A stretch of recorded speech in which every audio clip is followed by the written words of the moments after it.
People trust them to do their hair, and oftentimes they trust them with their personal life, opening up and letting them know what's going on inside.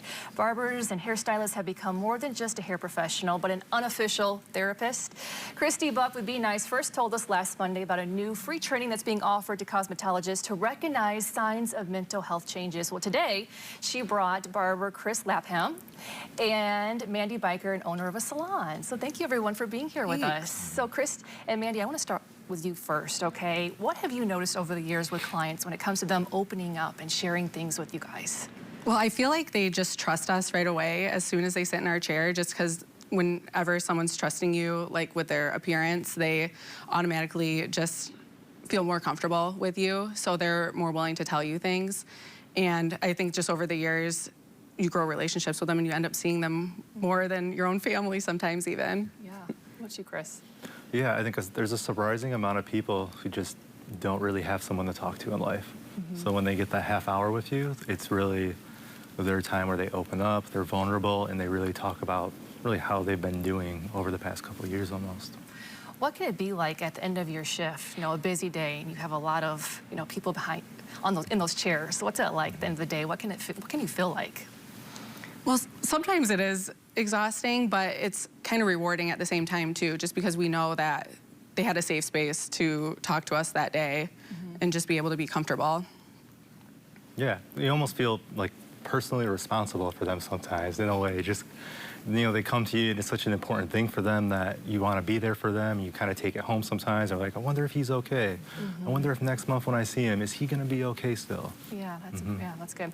Cool. So Christy, you were on last week talking about this free training that's coming up, and so many more people signed up after last week. So this clearly shows this is a need, and stylists, they're wanting this training. Yeah, I was chit-chatting with Chris and Mandy, and they both agree that this doesn't happen in school. At cosmetology or barber school, you're not going to get that. You might get communication techniques, but right now we are teaching how do you recognize the onset when somebody might have a multitude or even one challenge going on in their life that is causing them distress, causing them not to know how to function in their life. And a lot of times this comes out in a simple conversation.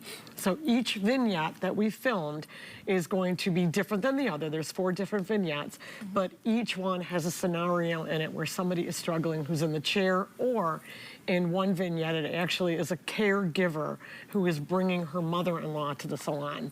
So it's a family thing too. Oftentimes somebody isn't coming by themselves or being escorted by someone or maybe dropped off by someone.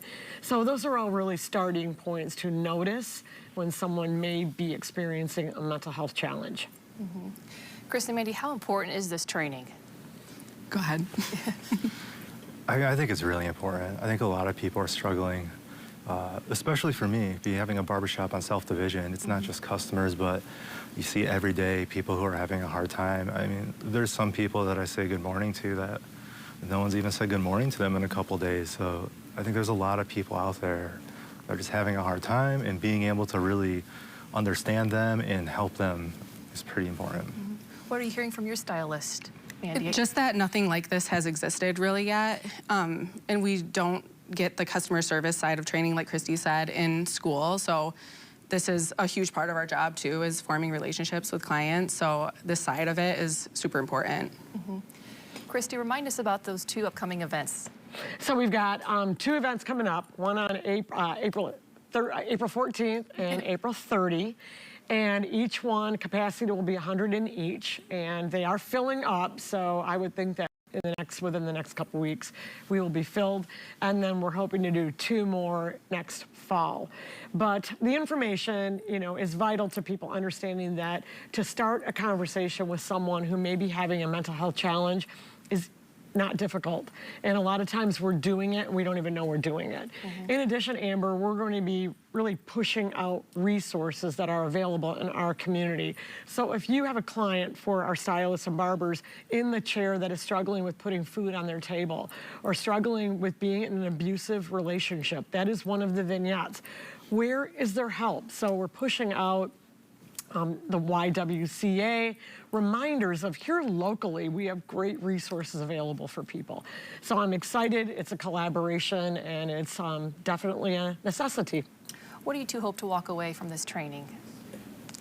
Just, I think to be excited about just teaching people and being another resource for people.